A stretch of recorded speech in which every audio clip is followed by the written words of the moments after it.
جا رہا ہے اس سینٹ الیکشن میں، اور مجھے حیرت ہوئی کہ الیکشن کمیشن کہتا ہے کہ جی یہ تو پتہ نہیں کوئی ہم آزاد انسٹیٹیوشن ہے یا میں ان کی کوئی آزادی کے اوپر لے رہا تھا، یا جی بڑا زبردست الیکشن. اچھا کہتے جی بڑا اچھا الیکشن کروایا ہے. یہ مجھے اور اس سے تو مجھے اور صدمہ ہوا ہے کہ اگر یہ الیکشن اچھا آپ نے کروایا ہے تو پتہ نہیں برا الیکشن کیا ہوتا ہے.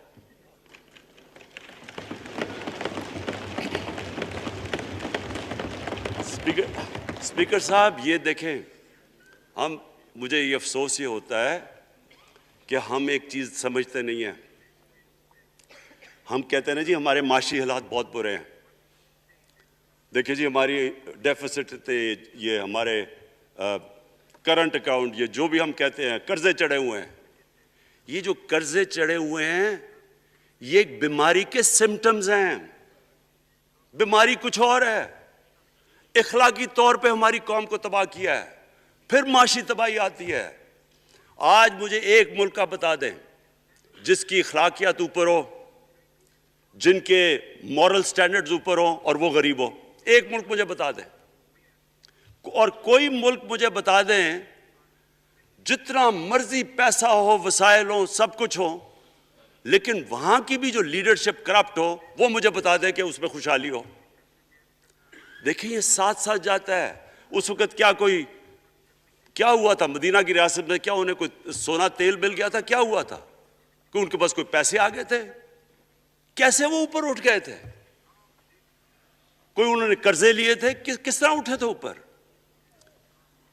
دنیا کے عظیم لیڈر نے ان کی اخلاقیات اٹھا دی تھی. صادق اور امین.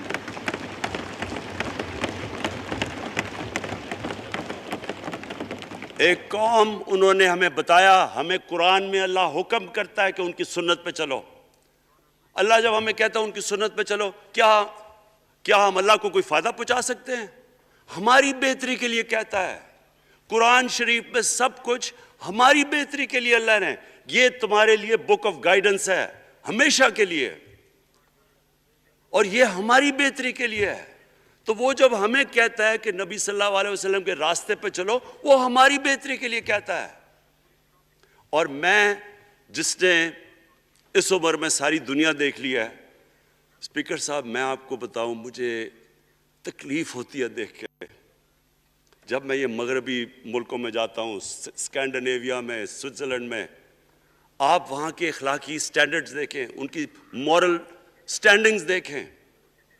شرم آئے گی آپ کو کہ جو ہمارے ملک میں ہو رہا ہے. اور یہ جو سینٹ کا الیکشن ہوا ہے، آپ کو افسوس ہوگا کہ ہم وہ کس کی امت ہیں، ہم کس کی امت ہیں، کس کے نام پہ پاکستان کا مطلب کیا، لا الہ الا اللہ، اس پہ یہ ہمارا ملک بنا تھا. اور آج دیکھیں ایک کرپٹ آدمی، دنیا میں ثابت کیا ہوا کرپٹ آدمی آصف زرداری، دنیا میں اس کے اوپر لکھا ہوا کہ مسٹر 10%، مضمون لکھے ہوئے ہیں، فلمیں بنی ہوئی ہیں اس کے اوپر. اور اس ملک میں لوگ کہیں جی ایک زرداری سب پہ بھاری، کیا کہ وہ رشوت دیتا ہے اس لیے سب پہ بھاری ہو گیا؟ کیا یہ ہے ہمارا ملک؟ دوسری طرف دیکھیں، دوسری طرف یہاں بیٹھے ہوئے ہمارا لیڈر نواز شریف. اور نواز شریف ایک ڈاکو، ملک کو 30 سال سے لوٹ کے ملک سے باہر بھاگا ہوا ہے، جھوٹ بول کے باہر بھاگا ہوا ہے.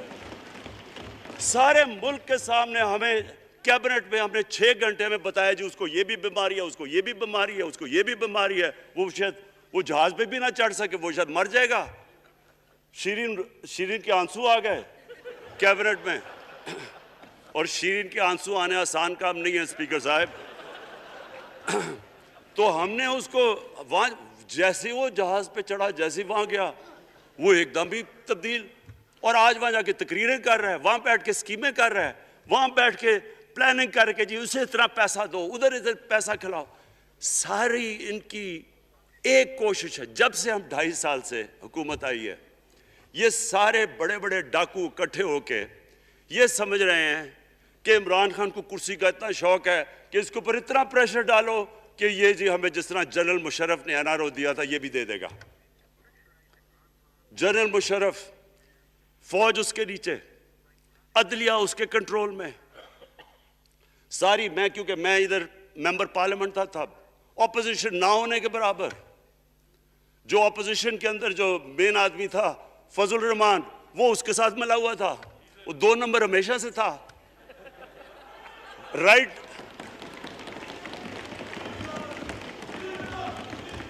اور وہ آدمی جس کے پیچھے امریکہ ان کی جنگ لڑ رہا تھا سب کچھ, وہ ان کے پریشر میں آ کے ان دونوں کو NRO دیا, اور اتنا بڑا اس ملک کے اوپر اس نے جرم کیا ہے.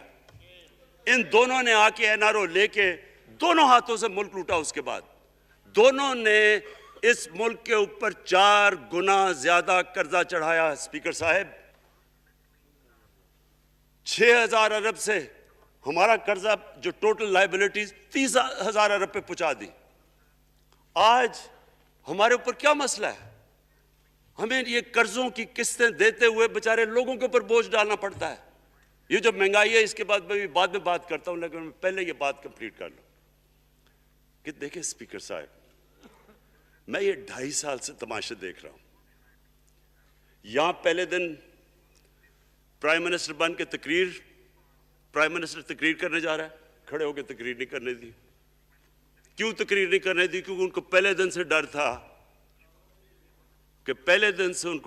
کہ یہ ہمارے جو کرپشن کے کیسز یہ معاف نہیں کرے گا. کرپشن کے کیسز ہم نے نہیں بنائے تھے اسپیکر صاحب, یہ سارے ان کے دور کے کیسز بنے ہوئے ان کے اوپر. آپس میں تو ان کا مکا تھا, اپنا نیب کا چیئرمین آپس میں مل کے کیسز ان کے بند کر رہا ہے. عدلیہ اس وقت کی عدلیہ وہ ان کے ہاتھ میں تھی, ان کو تو مسئلہ ہی کوئی نہیں تھا. وہاں $60 ملین آصف زرداری کا سوئٹزرلینڈ میں پڑا ہوا ہے, وہ جج کہہ رہا ہے کہ واپس لے کے آؤ. وہ یوسف رضا گیلانی جو یہاں سے سینیٹر بنا ہے, وہ پاکستان کا $60 ملین پڑا ہوا ہے سوئٹزرلینڈ میں, وہ جج کہہ رہا ہے کہ واپس لے کے آؤ. وہ کہتا ہے نہیں جی میں نہیں خط لکھتا.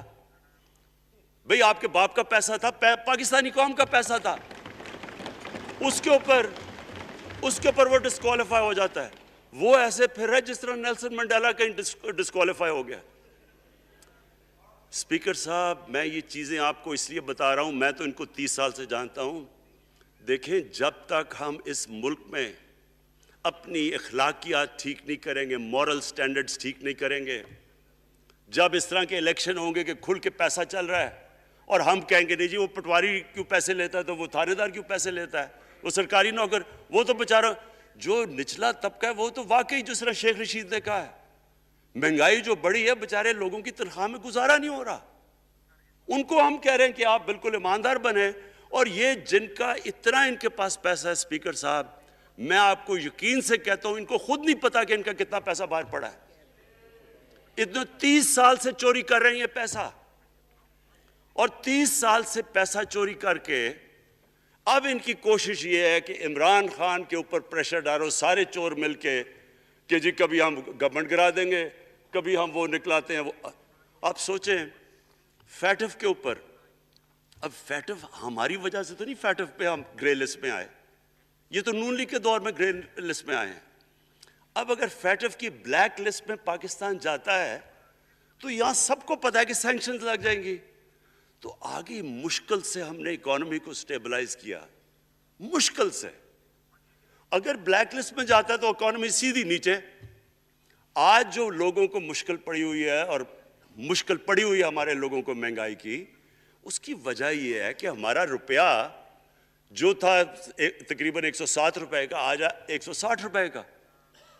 تو جب روپیہ گرتا ہے تو ساری چیزیں باہر سے مہنگی ہو جاتی ہیں, پٹرول, ڈیزل, بجلی. اب بجلی کی آدھی بجلی ان سے باقی ڈالر کانٹریکٹس کے اوپر بجلی کے کانٹریکٹ سائن کیے ہوئے ہیں, وہ سب کچھ باہر سے. دالیں مہنگی, جو چیز باہر سے امپورٹ کرتے ہیں, گھی مہنگا, ساری چیزیں مہنگی ہو جاتی ہیں. تو یہ سوچ لیں کہ اگر ہمارے اوپر سینکشنز لگ جائیں, اگر ہمارے اوپر فیٹف کی سینکشنز لگ جاتی تو یہ تو آپ تو سوچ ہی نہیں سکتے کہ یہ ملک میں کیا حال ہونا تھا.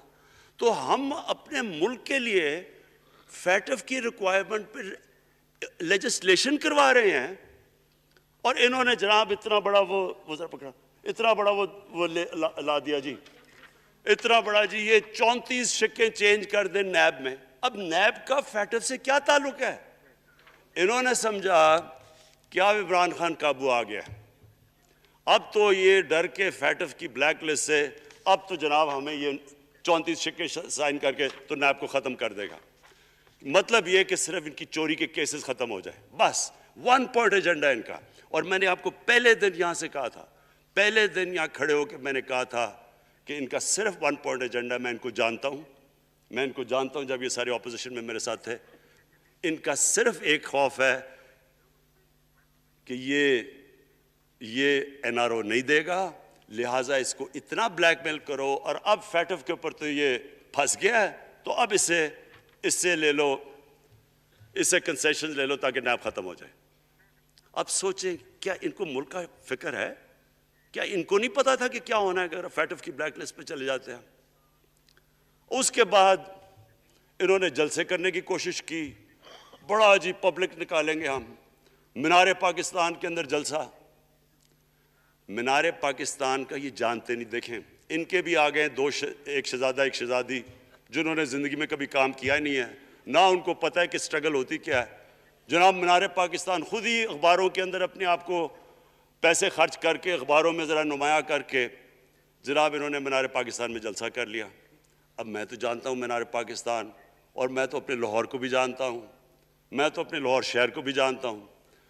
وہ لاہور شہر ملک کا کوئی پیسہ چوری کیا ہو اس کے خلاف تو نکلائے گا، لیکن بڑے بڑے ڈاکو اگر وہ سمجھ رہے ہیں کہ اپنی چوری بچانے کے لیے لاہور شہر کو نکالیں گے تو وہی ہوا جو ان کے ساتھ مینار پاکستان میں ہوا۔